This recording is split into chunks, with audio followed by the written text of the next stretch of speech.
By the time I Know What You Did Last Summer came out in 1997, the slasher movie genre was 25 years old, and everything that could be done to it had been done.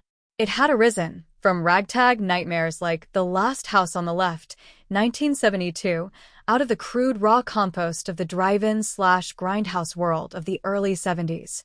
It had shocked and scared and scandalized people. It had been raised to an unnerving level of Hitchcockian art in the Texas Chainsaw Massacre, 1974. It had been mainstreamed with Halloween, 1978, then numbingly formalized with Friday the 13th and its sequels. It had been given a disturbing feminist spin in I Spit on Your Grave, 1978. And then, in the 80s, it became a knowingly flamboyant homicidal freak show burlesque, with the Nightmare on Elm Street films and with 100 tacky Extreme Z movie knockoffs. The novelty of I Know What You Did Last Summer wasn't its hulking psycho killer, who was a less scary version of Michael Myers or Jason Voorhees dressed like the Gorton's fisherman mascot, or even its premise, which was that 4 teenagers in Southport, North Carolina, walk away from the fatal car accident they caused, so that when they start to be murdered they're in effect being stalked by their guilt. After all, when did the slasher genre ever need an excuse to kill pretty young things in ticklishly gory ways? The whole point of the genre was to slaughter kids, simply for the crime of existing. But the less than super sensational, almost under-the-top quality of the slaughter is actually connected to something that the film is trying to accomplish. I Know What You Did Last Summer faithfully revives the setup of the 1997 version. Our decadent youth friends, out for a night of partying, obstruct a Dead Man's Curve section of roadway, which causes a pickup truck to smash through the guardrail, and then, despite their best efforts to save the driver, the truck plunges down the mountainside. Their crime is making a pact to pretend that they were never there.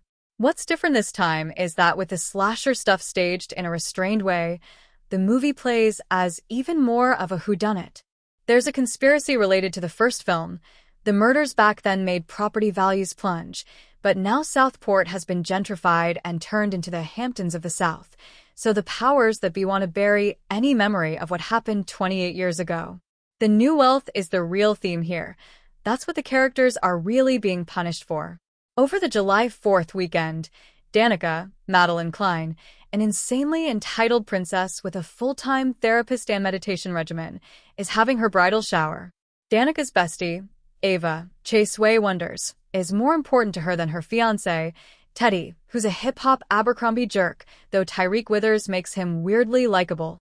Danica and her friends are children of privilege, but as that fateful night on the roadway unfolds, they're joined by Stevie, Sarah Pigeon, their former high school pal who fell out of favor with them when her father lost his money.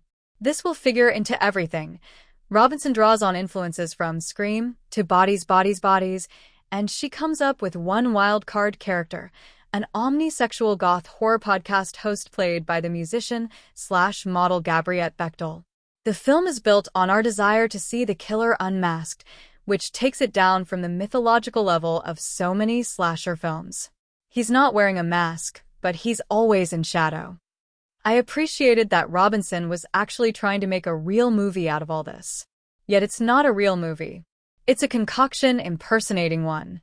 That said, Robinson mixes 3 of the original stars into her game plan, and they're not just throwaway cameos.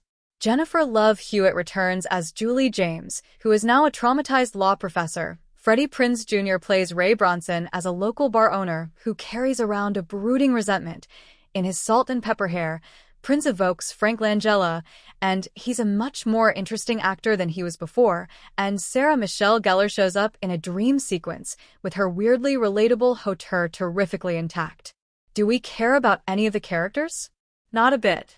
It isn't that the actors are bad, it's that the movie's format encourages us to want to see them get killed, because there's really nothing at stake outside of that. The revelation of the killer's identity owes an obvious debt to the Scream films and feels just as arbitrary, though maybe less fun.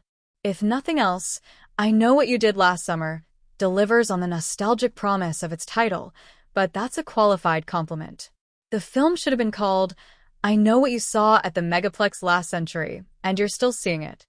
No, the innovation of I Know What You Did Last Summer is that it was the blood-splattering version of a glossy Hollywood youth flick, with up-to-the-minute stars like Sarah Michelle Gellar and Ryan Phillip and Jennifer Love Hewitt and Freddie Prinze Jr., and so it marked the final evolution of the slasher genre into slightly edgy consumer product.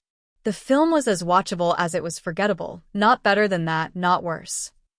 Yet there was a touch of karma to the fact that it had been penned by Kevin Williamson, the high-cheek screenwriting wizard of Scream, which came out the year before.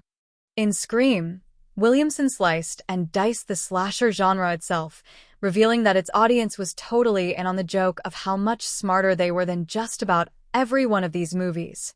I Know What You Did Last Summer was Williamson effectively returning the slasher movie to its pre-ironic dumb roots.